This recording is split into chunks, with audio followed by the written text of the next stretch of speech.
What's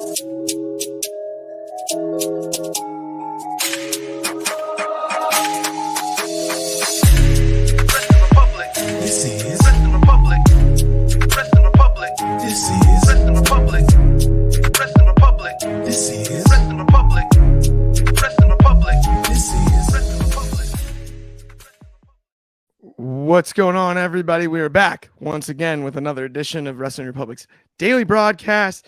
It is Thursday, August 10th, believe it or not.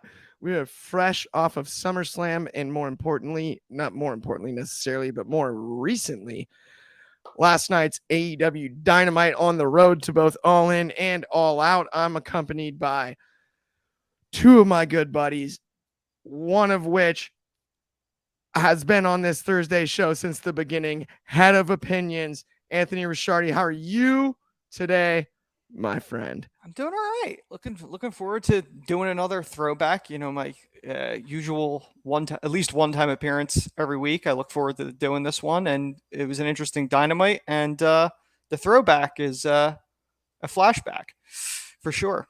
Absolutely. And speaking of flashbacks and throwbacks, I'm having deja vu from Tuesday night.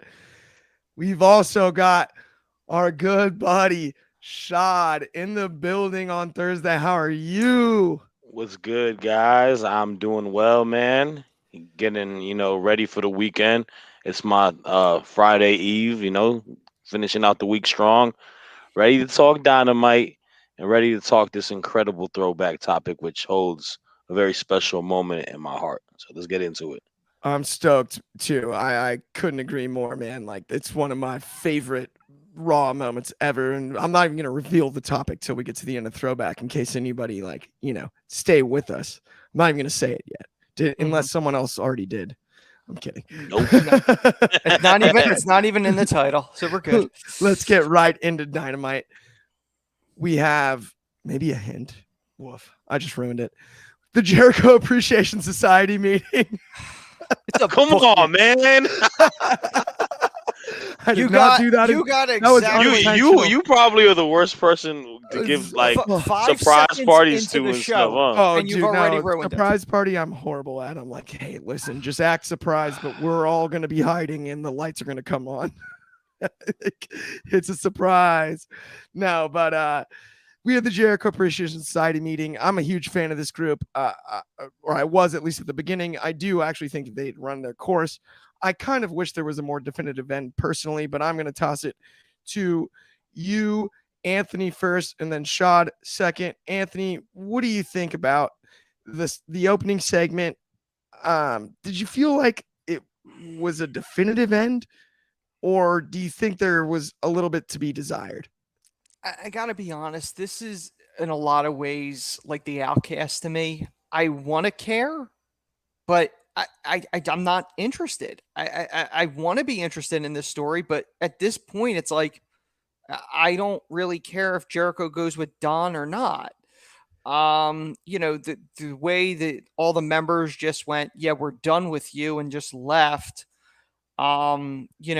Hager, knowing that we all know that how close he is with Jericho, both outside the ring and in the ring, I was a little surprised why he wasn't the last one standing, or at least still siding with Jericho, with everyone else leaving.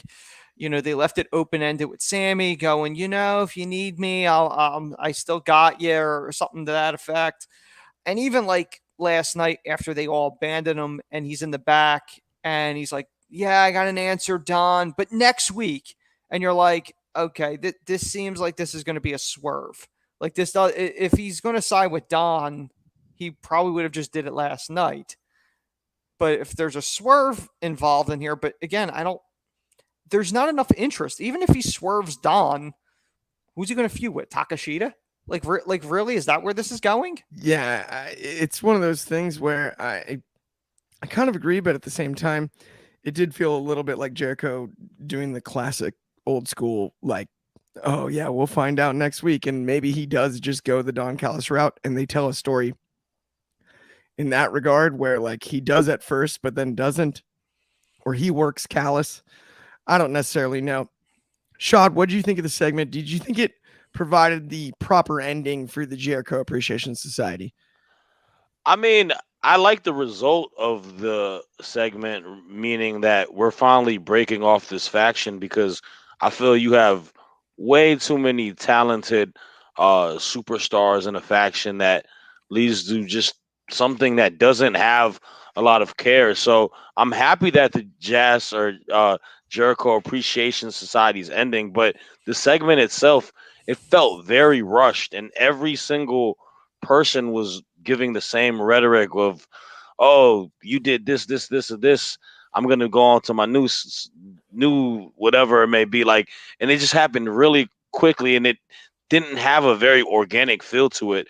So, I mean, this segment it wasn't really good to me. And like Anthony said, I've just learned to not care about this whole like storyline, anything dealing with Jericho and the Jericho society, man, like appreciate society, because it's just there's no direction to it. And we're talking about what will happen next week. I'm really hoping it's not a swerve because I would rather him just be dead and gone with them and do what he needs to do with Don Callis and Takeshita and all that and start a new storyline individually with that rather than him going back there and keeping this alive. Because I said it prior before, the issue with Chris Jericho is that he always ends up being the focal point of any storyline that he's in, and it takes away from the young stars. You have a faction of a bunch of young superstars.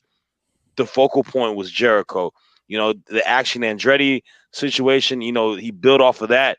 The focal point, they continued it to build it off of with him and Jericho. Starks, Jericho, like it's a reoccurring theme. And I would just rather him not muddy it up with them. So I wasn't a big fan of it. I hear you on that. I was kind of thinking last night, honestly, it'd be funny if they just dropped Jericho literally and stayed together as the Appreciation Society. Would be kind of hysterical. In a way, when obviously I don't want to skip too far ahead, but like you saw in the main event, like you still see that you know they're still walking out with Anna Jay. So I mean, maybe they can all still be like affiliates and like good with each other. It would be cool if they just remained a faction. That's what I mean. I think it'd be hysterical if they just dropped the J and they became AS, the Appreciation Society. And then they're about like, I mean, I don't want it to be too close to like the best friends gimmick, but joke is like how much they appreciate each other because they learned from the Jericho situation, and then maybe they could feud with Jericho and Callis's group. That's not a horrible idea, honestly. Get Daniel Garcia away from it. That's all I want. I want Daniel Garcia to fly away from it. I think it would be more of a short-term story anyway, right? Not like a long, not like they stay together forever, but just out of the gates, to be the initial feud for the Callis group, because I think the Callis group winning a feud against that group on the way to the eventual Blackpool Combat Club or Elite feud would be, it's a way to build Don Callis's group that he's building right now with Takeshita and whatnot. Maybe there's a scenario where they beat the Appreciation Society and steal someone like Daniel Garcia, right? That's not a bad idea. I get keeping him away from Jericho, but at the same time, Garcia Takeshita short-term tag team might not be bad. It's looking like, you know, they're keeping Daddy Magic and Parker with Anna Jay. It looks like that looks like the only part that's staying because, you know, we didn't see Hager, we didn't see Sammy, we didn't see Ty Conti, we didn't see, obviously Ty's going to stay with Sammy, obviously, but you know, I wouldn't be surprised if Garcia, maybe they put him back with Ring of Honor. Maybe they have him go back for that pure title. Maybe that's where they're going to go with him to try to build him up there and then bring him back to, you know, main AEW. But yeah, I don't know where they're going with this. Okay. Also, by the way, while we're on the subject really quickly, and I know we'll get to Anna Jay's match at the end of the night, but I've kind of felt like since Jack Perry turned heel, that relationship, why not? That seems like a logical route. Have them be paired together as heels. Because neither of them are great talkers. It could be the only worry, I think. But I think Anna Jay as a heel, she's got so much going for her. It's just a logical person to root against at times almost, My thought, and I agree with you, Clark, Anna Jay with Jack Perry could be this generation's Edge and Lita. That type of heel, rated R superstar, like that type of thing, because Jack's leaning further into it. Yes. So it would make sense. Only thing I would say is and she's obviously out with the pregnancy, but I really thought that's what Tamello and Sammy would be. Is that exact? I thought that was their route. Almost. I just don't think Sammy's as good a heel. I don't really think Sammy's that good on the mic. In the sense of getting you to really hate him. Like Jack he seems to be coming into his own when he cuts promos now. Yeah. He's getting better week by week. And I will say this, I don't mind the idea of that. It could be like because he's got to play this whole I'm the man Hollywood style. You got the beautiful, Hollywood-esque actress. You can make her an actress, make a fake movie and say that she starred in that. You can play off of that. So a Perry production. Yeah. Perry production. Definitely. But with that, guys, let's get into the next segment. We had a clash of legendary teams. We had the Young Bucks and the Hardys. We have seen it before, but it's always exciting to see it on TV. This would be my complaint. I did feel like a little bit of steam was taken out of this match because of the way the first segment went. And I also don't think the Hardys should have been accompanied by their crew. That didn't make sense. Like, just send us the Hardys and the Bucks.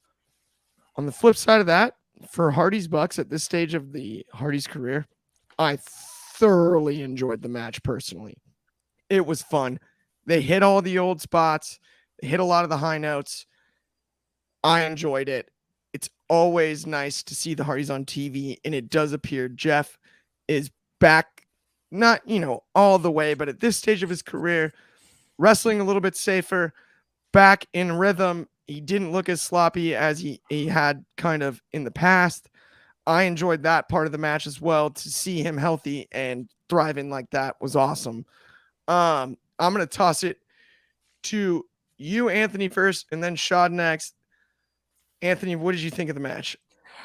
It's one of those things that, yes, we have seen it before. It's really wrestling's past in the Hardys versus what would be the heir apparent to the Hardys, which was the Bucks. It's kind of funny because the Hardys were that generation's rockers. Like every generation kind of goes that direction.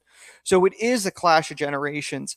The Hardys, I don't know how much they have left in the tank. I mean, I grew up loving the Hardys. This may be one of the last times we see those two teams face each other, because I don't know how much left the Hardys have, and the Bucks are trying to do other things. So like, it's not so much them beating the Hardys again. Like there's no passing of the torch. They've beaten them before. And I agree with you, Clark, having Isaiah and Ethan Page out there. I don't even know why Ethan Page is still with them. Do him as a single star. Like why are you sticking him as a sidekick? I didn't understand that, but you knew the Bucks were going to win because they're obviously setting up FTR and the Bucks. So it's not like the Hardys were going to win, and then you're like, okay, are you doing a three-way? Is that, that would be the only logical decision. But yeah, the Bucks winning made sense. I agree for sure. Shad, do you have anything to add on that one? Like, I mean, I'm 100% in agreement on that. Anthony, yeah, right? nothing major to add to it. I mean, the only thing I got to say is that the Young Bucks say they want to be one of the greatest tag teams of all time. Having a legacy match like this, we've seen it before, but having it again, like, it's great to see. I'm not going to complain. I'm happy to see Jeff and Matt, still being able to do what they can do at their age, and Jeff within his health. He definitely showed out yesterday. It was definitely a fun match, and I enjoyed it. Yeah, at the very least, it's just nice to see back in the ring, right? and like doing his thing against a team like the Young Bucks. And I always love to see a good BTE trigger. I think it's one of the greatest tag team finishers. I'm a huge fan of that move, to be honest. And the Bucks have all the fun ones, whatever, more bang for your buck and the 450 stuff and all that. But the BTE trigger, something about it, just the violence of a knee like that, it always tickles me. It's kind of like another one of my favorite tag finishers, the Lance Cade and Trevor Murdoch's high-low clothesline and chop block. Yes. Right? It's like you get hit from both sides like that. That just has to hurt, right? Like no matter what. And well, then the Bucks always make Eliminators it did look that good. too. The Eliminators as well. Yes, thank you. Yeah. By the way, that's you're spot on there. Yeah, I should. The original was the Eliminators, but either way, let's keep it rolling here. We've got up next RVD, an absolute legend, against Luke Perry's son, Jack, aka Jungle Boy, or the artist formerly known as Jungle Boy, in a match for the FTW title. We can't say what those initials stand for, but it is an ECW legendary belt. And this is the second defense for Jack Perry. And Jack went over. It was a fascinating match, I think, across the board, because RVD is a tough work. We discussed this on the show all week. RVD works stiff. Those kicks hurt. You know, it's been long discussed. I thought this match totally delivered, and I do think, in my eyes, it was actually the best match of the night. Shad, I'm going to toss it straight to you. How did you like this one? Who do you think's next? Are they going to go down the list of available ECW wrestlers? Rob Van Dam. Come on, man. My man RVD Rob Van Dam put his numbers up last night. I thought he looked incredible for where he is at his age, what his body has gone through. I mean, he definitely was. That frog splash still looks great. The with the kick to the chair on the outside, like there was a lot of good spots on there, and I think Jack Perry was definitely a good opponent for him to wrestle. In regards to the storyline itself, I thought that you're starting to give me a little bit more interest in Jack Perry in this title reign. Like I love the idea of him just, having that belt and going through like ECW legend after ECW legend after ECW legend, which probably will eventually go back to at the end go a rematch between him and Hook. But like I really feel like it's an intriguing storyline, and it adds something to that belt, and we're playing off of the history of the belt and whatnot. And it's a great shout to us, people in our age range, who grew up watching ECW. I mean, we still got some guys who still wrestle. Tommy Dreamer, what's up? Bully Ray, what's up? Like, come on, man, let's fight the young man Jack Perry. But I mean, I absolutely love the match. I'm a sucker for nostalgia. Seeing RVD on my television screen in this year, in 2023, the little like 9-year-old kid in me is just screaming, man. So great match. It was probably my personal favorite thing of the entire show, and it was gonna always be my personal favorite thing in the entire show because we got to see RVD wrestle. No doubt. And I loved it. And, Anthony, being from Philly, I know you're a huge ECW fan, and I know you enjoyed it. We got I'm going to toss it to you too about this subject, but we do have some comments first from our good buddy, Brett Sternberg. Shout out, Brett. Thank you. Absolutely. And then RVD did look amazing. Andy's back. Could not agree more. RVD's back. He looks incredible. Is right. I couldn't agree more. Anthony, did it feel like vintage RVD? Because it did to me, and it did to Shad, right? Like, it felt, like you said, you're a sucker for nostalgia. It's of course, it's not going to be what he was when he was young, but for what he was in his age, it was definitely something to appreciate for sure. The leg drop spot over the barricade, though, that got me. That was the one where I was like, you know what? He looks as good as you could look right now, right? I jumped out my seat when I saw that. I was stoked. Anthony, yeah. Yeah, that the RVD spot off the apron, that was classic RVD. I thought this was a phenomenal showcase for RVD to show his classic stuff and really to put Jack Perry over. That's why he's in. He's there to put Jack over as the new guy. But the one thing I do want to point out is that Jack's ring attire was a taunt at Jerry Lynn, because it was like Jerry Lynn's old attire, and we've seen other people do that before, like Seth Rollins taunting Cody with the polka dots of Dusty. So I thought it was a smart heel move. That was an outstanding shout too, by the way. I did not notice that at first. I was like, what is with Jack Perry's new gear? And then I thought about it further, and I was like, whatever. Maybe it's new. It's fine. I'll give it a chance.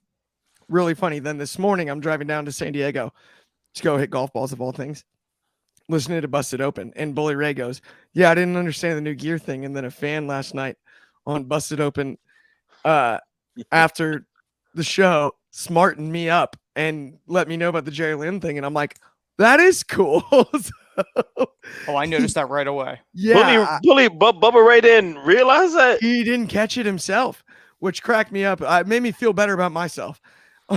So shout out Bully for that one, right? Yeah, I'm like, okay, cool. It wasn't just me. But either way, with that, let's move along to the next one, which is, of course, the MJF Adam Cole promo. Mm-hmm. And Anthony, I'm just going to toss it straight to you. What were your thoughts on this promo? It's funny. I have some ties to the whole dodgeball thing. It cracks me up because two things I think of. One personal from my mother's side. I believe somewhere along the lines, I'm related to some matador, and I always used to joke as a kid. It explains why I was always so good at dodgeball as a kid. And the other thought that I had was, if you could dodge a wrench, you could dodge a ball. I love this segment, MJF and Adam Cole just having fun and just, it's good humor stuff. It's an odd couple pairing. I think it's great. The promo in the ring, MJF just going off, saying that, making fun of Adam Cole, saying he's so pale, Hulk Hogan would snort him in the 80s. I love that type of stuff. They taunted, with Roddy coming out, which we knew this is drawing a wedge between him and Roddy, the Kingdom getting roped in. It's a lot of intrigue leading into a title match, and it's supposed to be a big deal.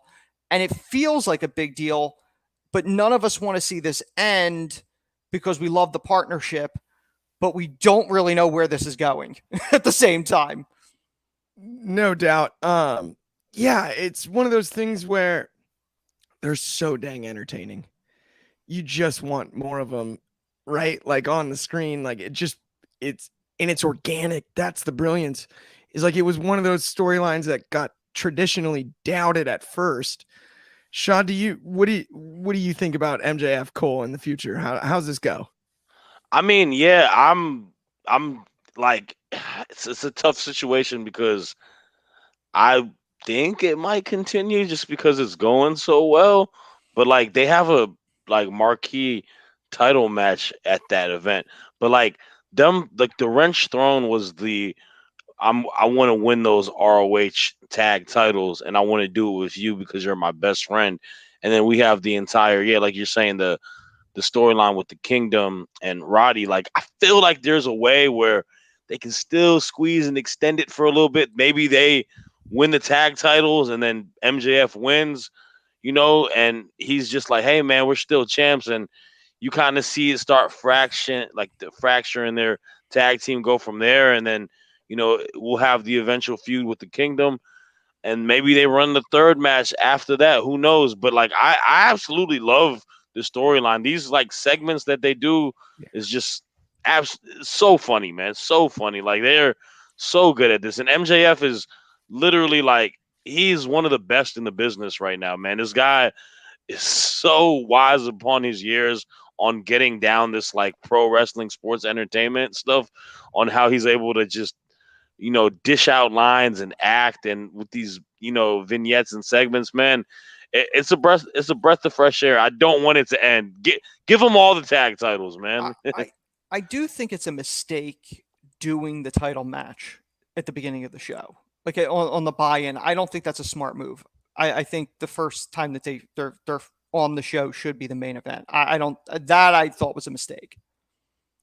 Yeah, I mean, here's what I'll say is I don't think the initial plan was ever for them to get that over as a team. I agree. Yeah. I think the initial plan had this being ended much quicker to set up for the main event, and they did not anticipate the merch sales. They did not anticipate the level of entertainment.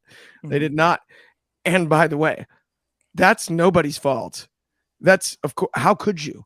It's like Sami Zayn in the Bloodline. We didn't expect that to be the same case, but you're not going to complain about it when it racks in views and money. Yeah, it's one of those things that's like a happy accident. You're like, you stumbled upon something excellent, so you gotta ride that wave while it's still good. You know?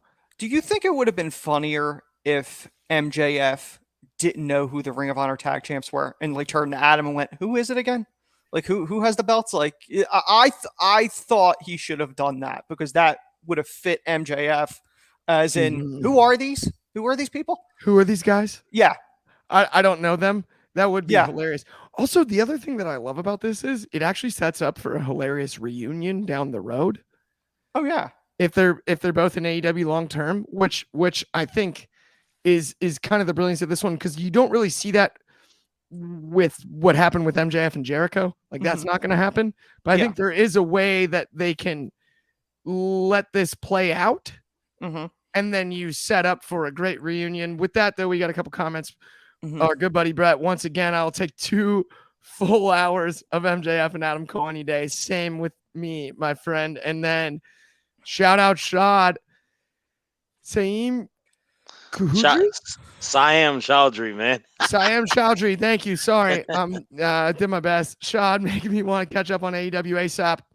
I mean, honestly, you should. It's been good. That's my boy. He a WWE guy. I tell him, man. By the way, RVD sorry was for butchering the name. That's my bad.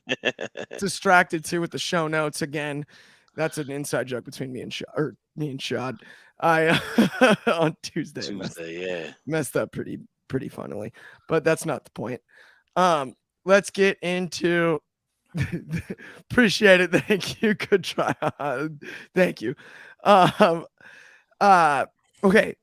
With that, though, we got the main event of the evening. Hikaru Shida versus Anna Jay. I'm going to toss it just straight to you, Shad. And then we can get into our throwback topic. How'd you feel about the main event? It's back-to-back women's matches at the end. We obviously all saw the sign a few weeks ago about book the women's division better. What'd you think about this one and the future of the women's world title in AEW? So the thing is this. There's a difference of putting more women in matches and booking them better. And this, in my honest opinion, is not necessarily booking your women's division better.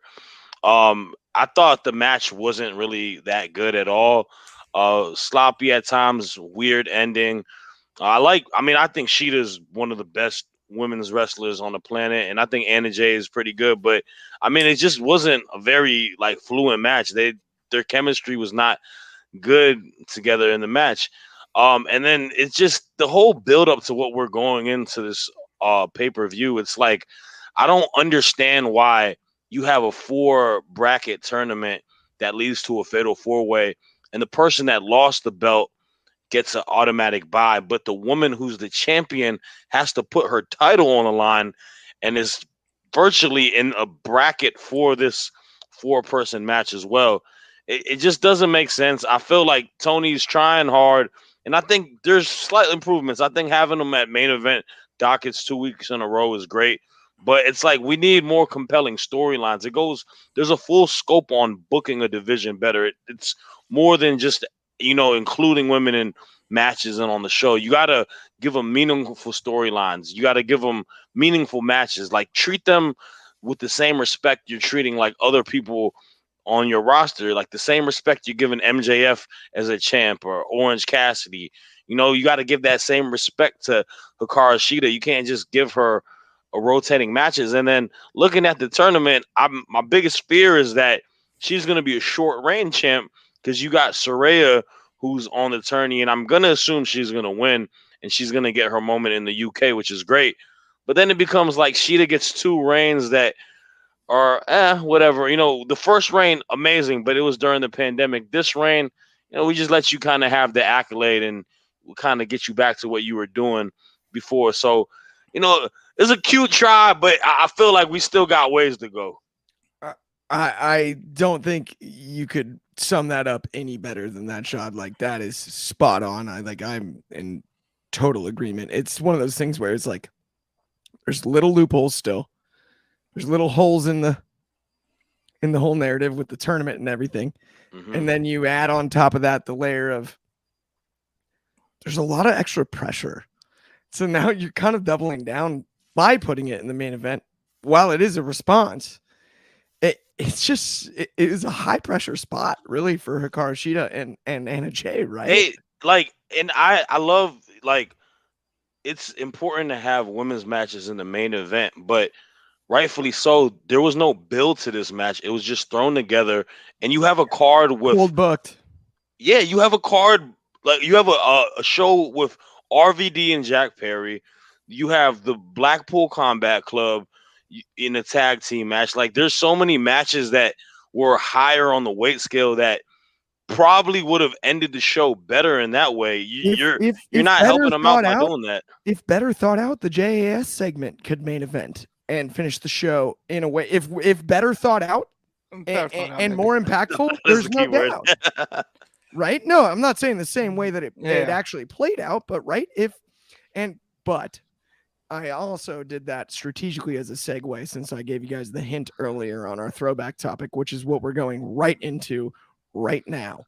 And this is one from when the three of us were kids. It's one of our favorites. I know that with all of us. It's one of my favorite all-time moments. I remember being worried about my computer shutting down for the Millennium. Y2K book. Y2K. Well, we're not talking Y2K today. We're talking Y2J today. And one of the best debuts in my eyes in the history of professional wrestling on any show ever. Chris Jericho, the countdown clock, it hits 0 right in the middle of a Rock promo. It's iconic. It doesn't get hardly any better. I'm going to go to you, Anthony, first, then Shad.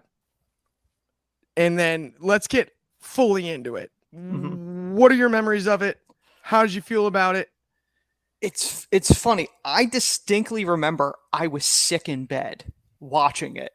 And I remember freaking out of watching Jericho debut in WWF. And, leading up to it, there was the countdown clock. Nobody really knew. The dirt sheets may have known. I didn't know at the time, who it was going to be. And remember, it was in Chicago.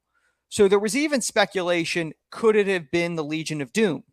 Because at the time they were going by LOD 2000. So there was rumors of that too. But Jericho debuting in WWF, he was a low mid-carder in WCW, debuting against The Rock in a promo. Arguably the number 2 biggest guy in the company, or number 1, depending upon where you fall, whether it's Austin or Rock with a bigger star. And just having that interaction and The Rock going, and who in the blue hell are you, or something to that effect. And, I think that was the promo I think Jericho mentioned about a shot was made about Hoovy or something with the mask. I think it was that promo with The Rock, or it might have been a different one. But, you look at the career Jericho would ultimately end up having, just it's insane. The number of things that he was able to do both in WWF and, now in AEW, the most Intercontinental title reigns of anyone, 9, an 8-time world champion. I think 2 statistics that I think a lot of people fail to realize or don't mention as much. Jericho became a Triple Crown WCW champion in WWF when he won the WCW world title there. And then would do it again by winning the Ring of Honor world title in AEW. He's probably the only guy that's won 2 world titles from 2 companies, not in those companies at all. But the Jericho debut, just the music. I remember people loving the music. And at that time, remember, this was not like you could just pull it up on YouTube. There was no YouTube. We were waiting for the CD when the WWF would release CDs with the entrance music, and I think it was on volume 4, if I'm not mistaken. And I think it was like the number 1 track on that. But one of the things I remember, and I don't know why I remember this, the way the Jericho name came across the Titantron, I think, and I could be wrong, it only came across that way during the debut. I think after that they changed it. The way Jericho's name showed, I think they changed it. It was very cool the way they did. Yeah. Actually, I believe that is 100% accurate. And it's fascinating to me. Like, it's one of the greatest segments of all time. I know, Shad, you have great memories of this too. Give me your thoughts on the segment as a whole, and then we'll get into it, all three of us. No, I mean, to me, as a kid, I grew up on, WCW and the Attitude Era of WWE. And I remember seeing Jericho and WCW having, classic matches with all the cruiserweights there and just being a young rising star, heavy in the mid card, like you guys were mentioning. But I mean, that moment where, I was probably like 7 or 8 years old. When you hear that music hit, man, that song with the countdown and the break the walls down, and just Jericho coming out with his iconic back and turning around with his sparkly shirt, you felt the superstar presence that WWE got. Obviously we saw all of these guys from WWE throughout WCW going to WWE with like the NWO and all of that. WWE was able to get one of their guys and a young rising star on one of their guys. And man, it was quite a moment. And like, I feel like a formula of him debuting is something that would be so beneficial. And it has been beneficial in ways too, where you've seen it happen historically throughout it. But I mean, you put him in the ring in the segment with the biggest star on WWE in The Rock, and you let him have that interaction and you let him cut promos back to back with him, you instantly made a star right that night. And it shows, man. Jericho held his weight throughout his career in WWE. Like, one of the greatest intercontinental champions. I won't say the greatest intercontinental champion, but one of the greatest intercontinental champions, man. He's won countless titles for the WWE. And like, in my opinion, I mean, as much as I bashed him earlier because he's not a fresh pup no more, he's in my personal Mount Rushmore of all time. The guy's done it in every promotion, man. Like, and he's a pioneer in that way for other promotions. He's able to, just be a star. So, hey, man, it's crazy. It's been that long, but I'm getting old, I guess. I hear you there. Absolutely. And I agree so much. And we've got a few comments here. We got Break the Walls Down from our good buddy Brett. Brett, once again, with champ in every company, he is the Ocho. It's just it's impressive what he's accomplished. And then WWE The Music Volume 4, he's right. And then that's the green one, right? It had the green yes. on it. Yep. Yeah. Green and black. Isn't it green and black. I don't know where it is. I own that CD though. Yeah. I'm a huge Jericho fan myself. That and my fascinating, Time by though- Triple H were my two favorite songs on the album. My bad. No, you're fine. And we'll talk about the album too. But one thing I find fascinating about this one that is often not brought up is we're right at the turn of the millennium, right at 2000, right? And everyone's worried about the computer thing. But this is also when dirt sheets were invented. And there were signs from people in the arena during the sign era that knew that it was Jericho. It might be the very first example of that layer as far as consuming and viewing professional wrestling of all time. The idea that multiple fans, right, Anthony? And I'm going to toss to you in a second here, right? Multiple fans were not only aware, but sure that it was Chris Jericho. and had signs not only ready but pre-made and prominently displayed in the lower rows of that stadium, more than you would expect. There were even images of fans in the crowd wearing Jericho's one WCW t-shirt, the Monday Night one Jericho. Lion Tamer shirt. Yeah, Monday Night Jericho. The only one they ever made. Mm-hmm. And that to me is what makes this even more fascinating, because it's so impactful for Jericho and wrestling history. But you add that layer too, talk about wrestling journalism history. Mm-hmm. It's kind of a first. Anthony, right? The dirt sheets were around, but it was really the rise of the internet.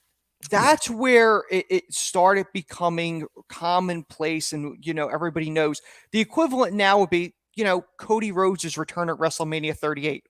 Everyone was confident it was Cody. So there was it was the same way with the Jericho thing, but in a smaller bubble, because we're anti-dirt sheet here, by the way. It was kind of more of a rise. But one of the things that Shad talked about earlier about, we saw so many people get lured away from WWF, the major stars go into WCW, and kind of took over. So Jericho was in that young lion type group that weren't getting past that glass ceiling. And the WWF became the land of opportunity because they were trying to build stars. And in a lot of ways, I think people forget, the first major domino was probably 6 months prior when Paul White debuted in WWF. And then Jericho would debut 6 months later. Match. Yeah, the St. Valentine's Day Massacre. It was the first flip the other way. Yes. And so Jericho debuted, and then I would say the third domino of those, probably the final nail, is probably a couple of months later. Would be the Radicals. Well, that's what I was going to say. What's fascinating to me is Jericho would have been a logical Radical. Yeah, but he jumped before. And the timing aspect with the Goldberg thing on the table, and the way that worked out. That's serendipitous. You wonder, when the Radicals are sitting back and watching Jericho, one of their guys, debut and get treated that way, they're like, okay, maybe this is the land of opportunity. Maybe it's not just the land of giants anymore. Maybe we have a shot. But obviously we'll talk about the Radicals at some other point, but I don't think anyone really viewed the Radicals when they debuted as Eddie's going to be the biggest star of the group. I think everyone assumed it was going to be Benoit. Benoit literally jumped while WCW World Champion. A lot of people that heading into the Radical storyline, based off Perry Saturn's steam he had coming out of the Flock storyline with Raven. Mm-hmm. Perry Saturn, a lot of people had slated as the guy, and he ended up with a mop a few years later, which is just mind-numbing. It's funny that I think Bruce Pritchard said this, because I think the mentality was always, they signed them. They signed, let's say, Benoit or something, for example, because he was a WCW champ. They signed the other guys to get him. It was a collective group. But Bruce said, no, Vince's eyes were on Eddie. Eddie was the one Vince wanted, which is really surprising considering how Vince, how close those two got. But yeah, I don't think anybody thought, from the fan perspective, I don't think anybody thought that going in. I couldn't agree more. It's one of those things where you're like, look, I mean, Vince had his eye on that WCW talent, whether he likes to say it or not, because he picked all the good ones at the right time and pushed the right buttons. And say what you will about Vince's current situation and everything, right? I'm not trying to get into that, but at the end of the day, when things got tough and it was head to head with WCW, he pushed the right buttons at the right time consistently in a way I don't know if we'll ever see again, because WCW was still rolling to an extent. He realized, and I know Shad, you're going to go, but he realized the diamonds in the rough that WCW didn't look at. WCW was focusing on all the older talent except Goldberg, and occasionally DDP. But like that was the focus. Like the younger guys, which was the foundation that really built WCW up, the undercard, all this talent was there. They and bear in mind, they almost got Mysterio in the Radicals. But yeah. I think he changed his mind before the jump. Conan, I think, was in that group. And I think Shane Douglas. Yep. Exactly. Shad, do you have anything to add really quick before we go home? Nah, man. I mean, it's just, it's crazy how time flies. And I mean, I agree with a lot of that, like in regards to Vince just picking the right guys and, you know, being a couple steps ahead of the game in that war, and obviously seeing how they end up winning it. So, yeah. For sure. With that, though, that brings us to the end of Throwback Thursday, and it's been a freaking fun episode, guys. It's been awesome. I'm stoked, as usual, for it to be Thursday afternoon. But we will see you once again tomorrow at noon Pacific. That would be 3 p.m. Eastern. That's going to be 8 in the UK and 9 a.m. in Hawaii. Shout out Hawaii. Lahaina, wish the best for you guys. Seriously, huge spot in Clark Taylor's heart. One of those situations that's absolutely brutal. Everyone stay safe if you can. And I will see you guys soon. It's been a blast. On behalf of me, Anthony, and Shad, we'll talk to you guys tomorrow.